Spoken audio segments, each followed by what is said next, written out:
Hey, Randy Joe here, and this is 1000 Reviews, the series where I plan on reviewing every album from the 1001 Albums to Listen to Before You Die book. And today we're looking at Brian Eno's 1978 seminal record, Ambient 1, Music for Airports. Music for Airports was released underneath the EG label, produced by Brian Eno himself with art direction from Brian Eno as well, nationality UK, and a running time of 48 minutes and 33 seconds.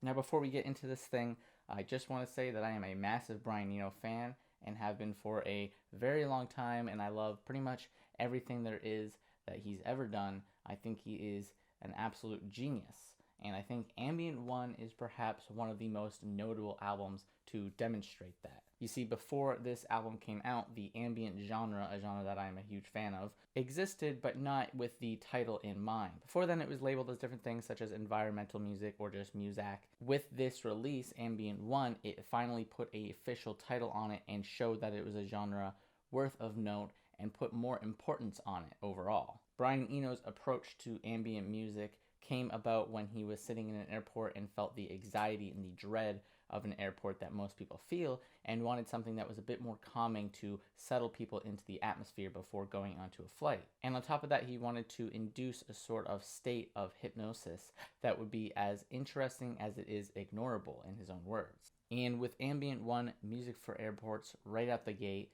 it feels like he managed to capture just that. Because over the course of this 48 minutes, it is perhaps, in my opinion, one of the most relaxing and anxiety relieving albums I have ever heard in my life, period. It is only 4 tracks long, but yet with these 4 tracks manages to capture this sense of ease and freedom that many albums fail to capture. Right out the gate, you got the track 1-1, which is for 17 minutes this very gentle piano playing alongside another gentle piano in a way that they kind of come together in a harmonic fashion, while at the same time never feeling as if they are overstaying their welcome or repeating these same sort of sounds. Over the course of the 17 minutes, it is so gentle and well placed that none of it feels boring or overdone, and never really gets stale either. According to make this track, Brian Eno had a group of musicians improvising in a studio and then singled out these 2 very distinct soft pieces of piano from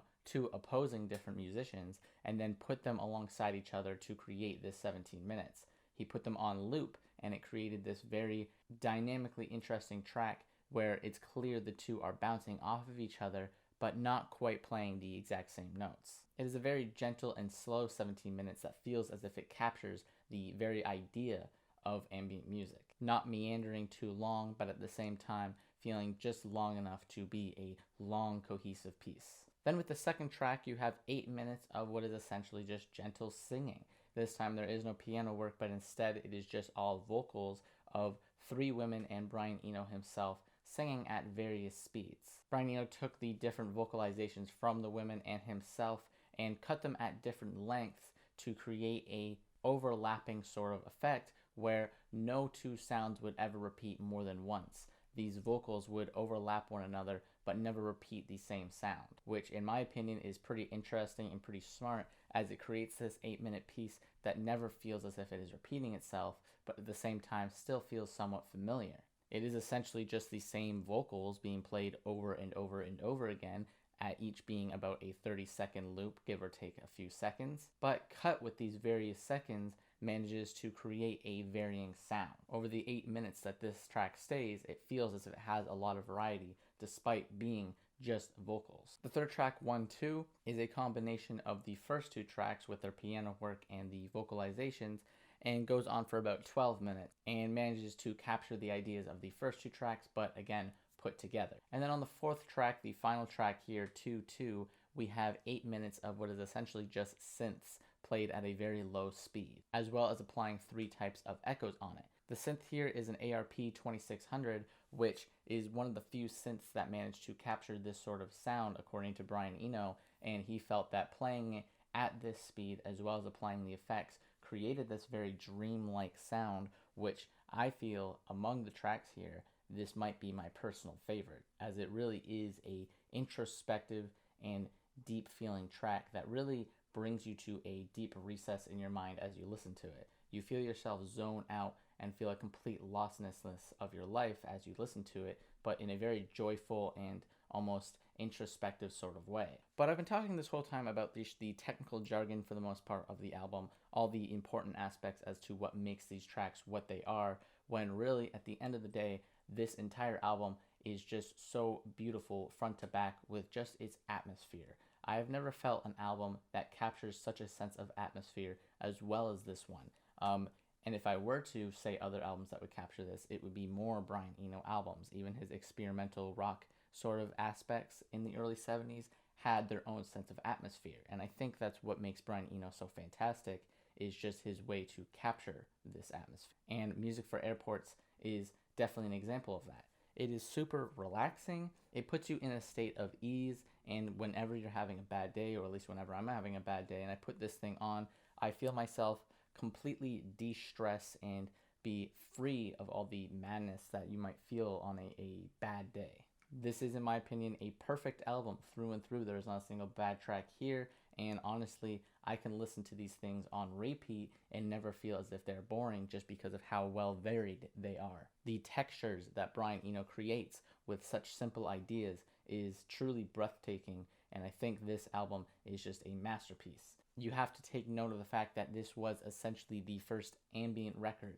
Yes, before this there were other records capturing the same sort of idea, but this is the first to coin the term ambient and the first instance of ambient being made by Brian Eno. So in a way, Brian Eno single-handedly created the ambient genre as we know it with this release, and its overall influence is obviously felt on every ambient release going forward just by virtue of that. And another thing I want to mention is that as far as ambient records go, most ambient records feel as if they lose direction or overstay their welcome, or they take a certain sound and stretch it far too long, some pieces going on for just 30 minutes, where it feels as if there is very little to vary that 30 minutes. But Brian Eno's Music for Airports, in my opinion, never overstays its welcome, like I said, and feels as if it is just as fresh today as it was back then. It is better than most ambient releases still to this day, almost 50 years later. So with that all being said, the soft rating of this record for me came to a 10 out of 10, which means the hard rating will also be a 10 out of 10. This is a true 10, one of 3 true 10s that I've given on this entire channel so far. It is a masterpiece and is probably my favorite album I've heard in this entire book. Granted, I've been a fan for a long time, but it doesn't change the fact that I think this is a perfect album and an absolute must-listen for any music fan. This is pure ambient adrenaline, in my opinion. It is perfect in every single way. So give it a listen. It is absolutely essential. So yeah, it gets an E for essential. All right, let's see what the next album I'm listening to is in the 1001 Albums to Listen to Before You Die book. Random number generator. Generate 334, which will be the album. 334 being the album Burning Spear by Marcus Garvey. So go ahead and give that a listen, and I'll review that in about 1 week from now. Anyways, that pretty much does it for this video. If you like this video, please hit like and subscribe and follow along in listening to every album from the 1001 Albums to Listen to Before You Die book. And as always, my name is Randy Joe, and I'm signing off.